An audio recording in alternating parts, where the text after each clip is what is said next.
Panda is such a good movie. Seriously, like so good. When it first released in 2008, it felt like such a breath of fresh air in the animation industry. It was bright, colourful and bombastic, with really top tier characters and fun and engaging storylines. But there's one character that I think sits above the rest. Tai Lung. He was just such a great villain. From the moment you first heard his name, you could just tell this dude was a big deal. He had an aura, a presence. Big time final boss energy. And honestly, I've noticed this is something that Kung Fu Panda's been able to do really well in the past. Construct characters, or rather villains, that feel like a big deal. That actually make you engage with the story and the characters. And that's no small feat in my eyes. And often, when you have a villain that's well liked and well received, the fandom is eventually going to take on a life of its own. They become very popular, they become very beloved, and this will often manifest in a desire to see them no longer play the role of the villain, no longer be the antagonist to the heroes. They want them to have triumphs and victories. They want them to join with the hero team, or at the very least, work alongside them to become a bit more of an anti-hero.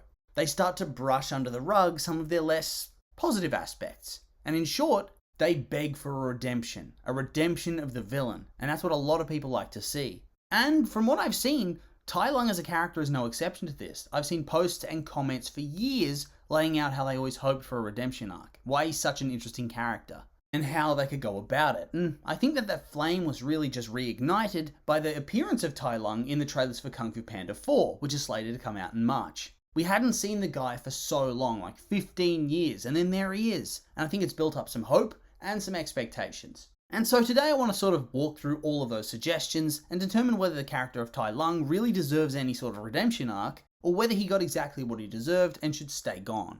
Okay, so first things first, I guess we have to walk our way through the backstory of Tai Lung to see what we can find, right?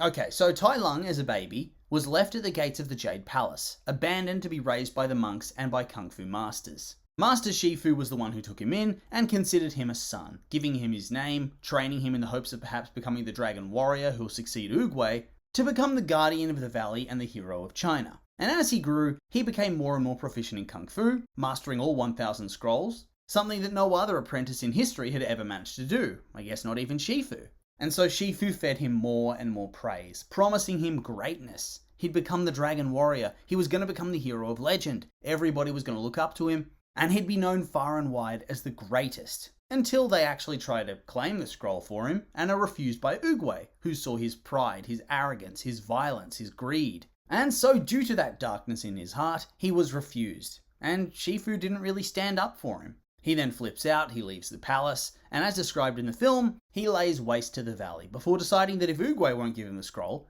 he'll take it by force. So he attacks the palace, he cripples Shifu when he tries to stop him, and then he gets annihilated by Oogway. And as punishment for his crimes, a special prison is built in the mountains where he'd be kept isolated, seemingly forever, as by the time of his escape, it had been about 20 years since he'd attacked the valley and the Jade Palace and tried to steal the Dragon Scroll. And on top of being kept in prison, he was also kept immobile in a special tortoise shell that pretty much acts as this kung fu straitjacket. He only escapes in the end by pure luck as a feather drops into his path, which lets him free himself and escape the facility. And when he gets free, well, he doesn't go off to try to make a new life somewhere else, I'll tell you that much. He decides, screw it! Didn't work the first time and it cost me 20 years of my life, but I've been driven mad with rage and hate, so I guess I'm going back.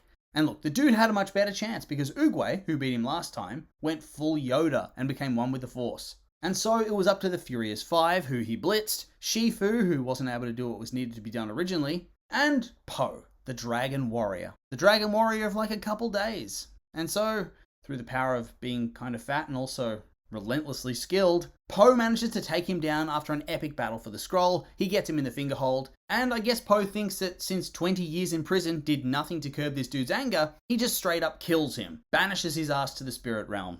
Damn, no chill, Po. You know what? Po was right here. The dude hadn't changed, and who's to say he wouldn't get free again and hurt more people someday? He had to be stopped for the greater good. This was his second chance, and they blew it. So they had to get rid of him. And so yeah, Tai Lung from this seems like a pretty unrepentant villain. Open and shut case. Goodbye, no redemption. But at the same time, I can also really see why people like the character. Let's be real, all of us are suckers for the big tough badass. And this dude has that in spades. That aura I spoke about earlier, a lot of it comes from his absolutely Chadley character design. Just look at this dude, look at him, look at him, look at him.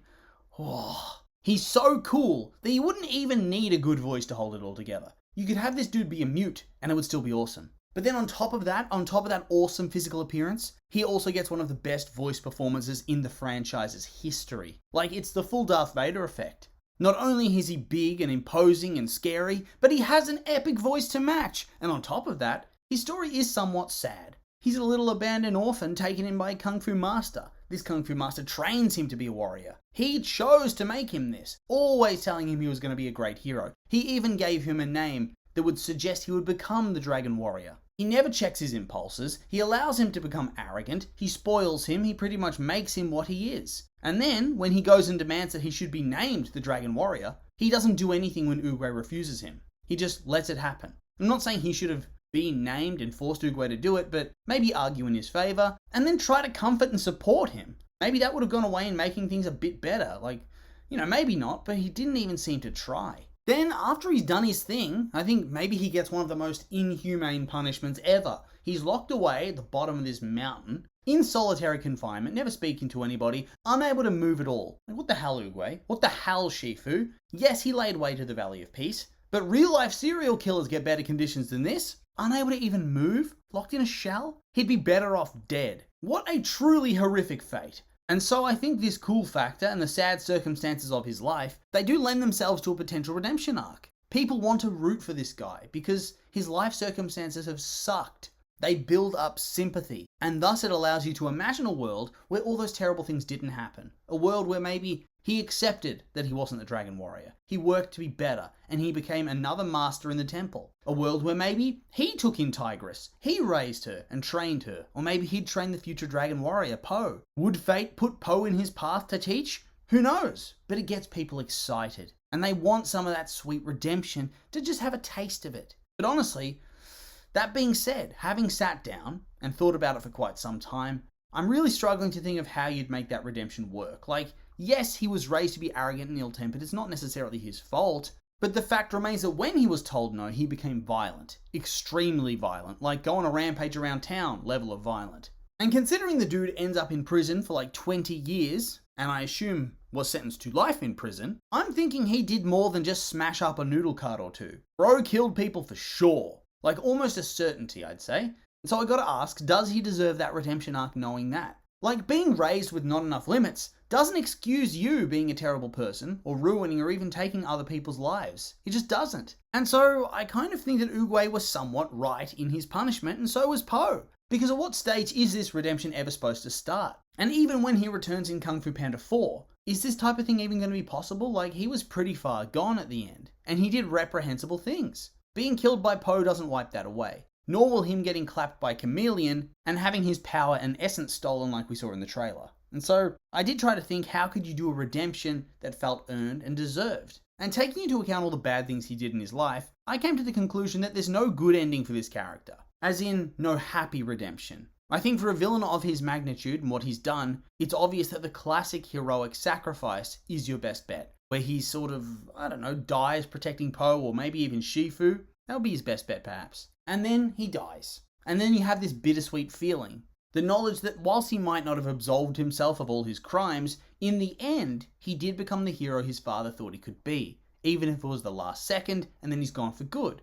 But yeah, any cheesy happy ending where it's all good like the events of the first film never happened, that would ruin the story progression in my opinion. And so, I honestly doubt we're going to see any sort of redemption, but if we do, I'll go the Darth Vader variety. The bittersweet farewell, going out saving the person he actually cares about. And so, yeah, not really much else to say beyond that. And so I'll remind you that these have just been my opinions, and now I'd like to hear yours. What do you think of the idea of a Tai Lung redemption? Are you on board? Maybe not? Maybe halfway like me? How would you do it? I'm curious for your thoughts, so make sure to like, comment, and subscribe, and let me know.